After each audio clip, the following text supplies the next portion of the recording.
Hey guys, welcome back to the channel. I am Jillian, and in today's video, I'm going to be telling you guys the #1 food that I avoid as a raw vegan. This food has proven to be very toxic towards me, and it's actually a food that is very treasured and very popular in the raw vegan community.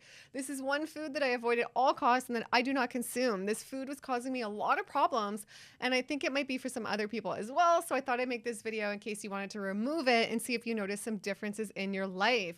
And I just want to say I've been a raw vegan now for almost 7 years. I feel incredible, and there's not too many foods that I stay away from. I did used to stay away from onions and garlic for a period of time because I did notice that they bring out more anger in me, and I started researching that, and I noticed that a lot of Buddhists, Sadhguru speaks on that, and people say it can disconnect you from your higher self and make you feel a bit more irritated and a bit more angry.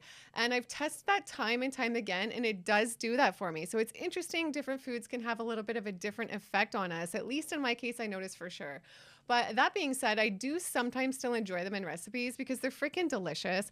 And same with cashews. That's something that people say they're toxic, cashews, and to avoid them. And same with nutritional yeast. Sometimes I do still enjoy those things. I used to avoid them at all costs, but I do enjoy them here and there. This other item, though, is something that I will never go back to. And if I do consume it, it's like 1 or 2 times a year as a treat. And it's just not something that is good for me. It makes me feel absolutely terrible. When I consume it, I have a high and I feel amazing. It's a great mood booster. And then I come down off of it and I feel absolutely terrible. It disrupts my sleep. It disrupts my skin. And it's actually bad for aging, in my opinion, because of those things as well. Can you guess what I'm talking about? If you can, I'm sure some of you can if you watch my channel. Let me know in the comments down below. This is something that is touted as a superfood, a health food, anti-aging, all these things. And I'm just like, I don't get it, you guys. I try to consume this thing over and over again, and I absolutely love it. It's probably the one thing I love on the most on the planet next to coffee, but I don't consume coffee anymore because I feel so much better off of it. So what I'm talking about is cacao, raw cacao. I freaking love it. I freaking love chocolate. Raw cacao is like no other. If you pick up a raw cacao chocolate bar, it will give you a mood boost like no other. It will make you feel incredible. I was so addicted to them at one point, and then I started to notice, oh my gosh, there's so many negatives to this. And I think anything that we find ourselves really addicted to, we have to give a second thought. Is there something wrong with this maybe if we are addicted to it? One time when I was eating them every day and then I couldn't find my raw cacao bar in my purse, I started to get really moody, and then I started to notice maybe there's a problem here. And when I take away the raw cacao is even more powerful than regular cacao.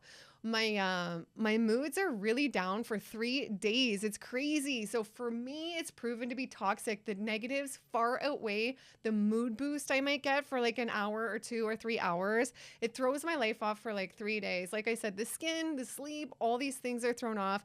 And there's other people that speak about this online as well. I have a video I did with Paul Nisson about this, which I will link below. And I'm not sure, I'm not an expert on this. I'm not like a doctor or scientist, but I know there is theobromine in it, and it's a stimulant. It's a heavy stimulant food. So this is something I stay away from. I do encourage you, if you're not feeling amazing raw, and this is something that you're throwing into your smoothies, raw cacao powder or raw cacao brownies or bars, whatever, I encourage you to maybe remove it and see if you feel better. And don't be discouraged if you feel worse at first, because that's how it makes me feel. But anyway, that's what I wanted to share with you guys. I think it's important on my raw journey and maybe can impact your life as well. And let me know if there's anything you stay away from in the comments down below. And I love you guys. I'll see you in the next one. Bye.